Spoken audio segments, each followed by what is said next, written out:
ஆதி சதுர்வேதங்கள் ஓதும் பரஞ்சோதியே எங்கள் அச்சனார் கோவில் அரசே. நம்புவோர்க்கு உபகாரி என்பதில் இவரன்றியில் நாட்டில் ஓர் தெய்வம் யார்கான்.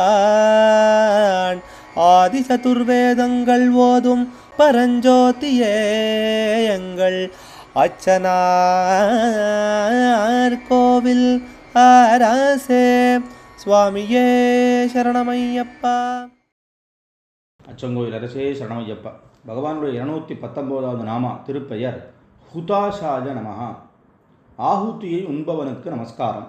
ஹுத ஆஹூதி, அச உண்பவன்.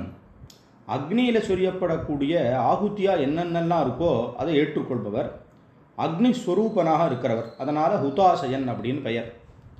ஏன்னா அக்னி முகாவை சர்வா தேவதாக அப்படின்னு வேதம் கொண்டு போய் சொல்கிறதுனால நாம் எந்த காரியம் பண்ணுறதா இருந்தாலும் அக்னி முகமாக தான் பண்ணணும். அவர் ஒரு போஸ்ட்மேனை போல நாம் எதை கொடுக்குறோமோ, எந்த தெய்வத்தை குறித்து கொடுக்குறோமோ அதை அங்கே கொண்டு போய் சேர்த்துறவர்.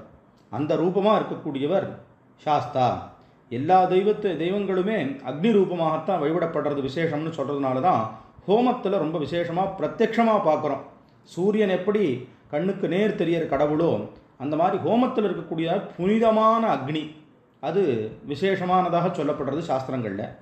அப்படி எந்தெந்த விதமான எந்த தெய்வத்தை உத்தேசித்து என்னென்ன காரியங்கள் பண்ணாலும், அதாவது ஸ்ரௌத்த ஸ்மார்த்த இந்த மாதிரி சொல்லக்கூடிய எந்த விதமான அக்னி காரியங்களாக இருந்தாலும் அந்த அக்னி ரூபமாக இருந்து அதை எடுத்துக்கொள்பவன் அப்படின்னு விசேஷமான இந்த நாமாவானது தெரிவிக்கிறது. அச்சங்கோவில் அரசே சரணமையம். அச்சனார் கோவில் அரசே. சுவாமியே சரணமையப்பா.